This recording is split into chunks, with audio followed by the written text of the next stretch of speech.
everyone, Kim O'Neill, personal empowerment coach and mentor, and I want to share with you another tip that I've really loved because it really speaks to one of the things that I'm able to provide my coaching clients. So one of the things that I do in my coaching is I combine there's a combination of practical tools as well as metaphysical tools that I really bring to the surface. I help people connect their head and heart to be able to hear both, understand the value of both. And this can often speak to people who maybe feel like they're more left-brained than right-brained, or more right-brained than left-brained. And yes, I actually just went to the wrong side when I did that. But the reason why that's important is because we are both. We are all. And so if you find that you're in this space of wanting to find some balance, find some congruence within you, where you feel more like a whole person and you're not rejecting a part of yourself. Maybe you're in this space of rediscovering, reclaiming who you truly are.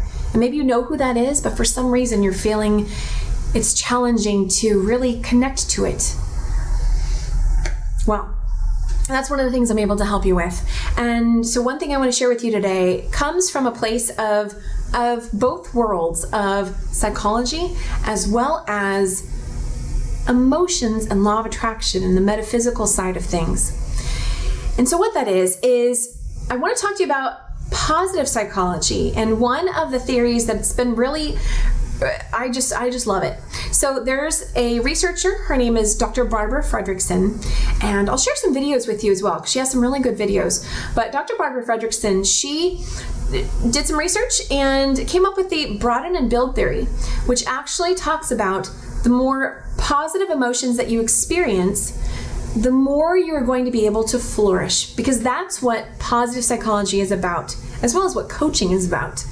It emphasizes what's going to help us to flourish and move forward. What's, looking at the study of well-being, what helps us to actually thrive, not just survive. Traditional psychology has been fantastic, but traditional psychology tends to take another approach, looking at pathology. Might be disease-centered. What's gone wrong? Nothing's ever really gone wrong. We can learn from everything. It all serves a purpose. But it's a different focus. It's a different focus from traditional psychology to positive psychology. There's a subtle but different shift. So positive psychology looks at what helps us to flourish, and looking at the more positive emotions we experience, that is a key element to flourishing. And now, why? What does that help us with? Well, it helps us to experience higher levels of well-being, more success. That's what the research shows. So, okay, great. Well, now, let's make this a little more practical, right? So how can we experience more positive emotions if we're in a state of feeling really low, feeling negative emotions? And I'm going to talk more about emotions in some other videos, but right now, for simplicity's sake, let's just refer to them as positive and negative. So let's say you're feeling frustrated, annoyed, fearful, sad, depressed, having self-doubt, somewhere within, a space where you would prefer not to be feeling. If you're in one of those states, it can feel like it's hard to get out of it. So something you can do, and this is something that is useful for any time of year, something you can do on your own, is to connect with gratitude.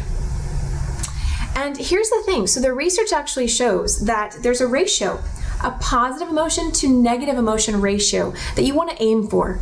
So for every one negative emotion you have, you want to bring up 3 positive emotions. Experience 3 positive emotions, because that's where you're going to start to tip the scales and move more in the direction of flourishing. Because 1 to 1 would just kind of cancel each other out, right? And 1 to 2, not a whole lot of momentum there. But 3 to 1, that's when you start to gain the momentum. Okay, so looking at gratitude. If you're in a space of a lower vibration, not feeling so great, think about something that you're grateful for. And there's always something. It can be a physical object, it can be a person in your life, it can be an experience that you've had, but something where you connect with a positive emotion about that thing. And allow it to be something easy. It doesn't have to be something that seems far-fetched.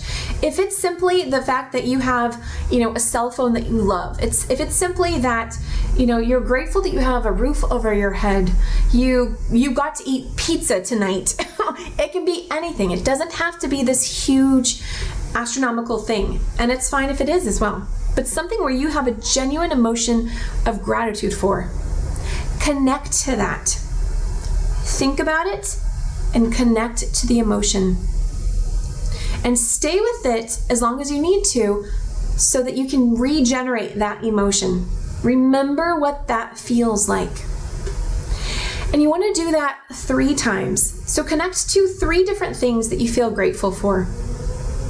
And I will say this, if you're finding it challenging to come up with additional things that you feel grateful for, then stay with the one thing for a longer period of time. And when I say longer, we're talking one thing for 17 seconds, and then so maybe that one thing for up to a minute, okay? 17 times 4 gets us to about 64 seconds. So, okay, think of that one thing you're grateful for a minute, or 3 different things for at least 17 seconds each, because it's about gaining that momentum. So the more you do this, research shows that of course you're going to start to feel more of those positive emotions as you've tipped the scales, deliberately focusing on what those things are that you're grateful for and the emotion that you have attached to them. And when you do that, the broaden and build theory says that it actually helps you to feel less stuck. If you're trying to problem solve something, trying to find other options, trying to find relief from something, those positive, higher vibration emotions, they support you in being able to do that. So it might not seem so possible when you're feeling the lower vibration emotions, the frustrating emotions, the sad emotions, but that's just it. When you connect with the positive emotions, that possibility starts to open up for you. And so it broadens and builds what you're able to see as possible. So I hope this has been useful for you, and it's something that I really loved once I learned it, and I hope that you will too. If you'd like to share a comment with me, feel free to please share a comment here, either on YouTube or on my Facebook page. The Facebook page is at Kim O'Neill Coaching. O'Neill is O'Neill. And share it with a friend. If you find that this has been useful for a friend, feel free to share it. And I hope you will know that all things are always possible, because they are. And this is just one of those ways that you can connect back to knowing that for yourself. I hope you have a fantastic day, and we will do this again soon. So until then, bye for now.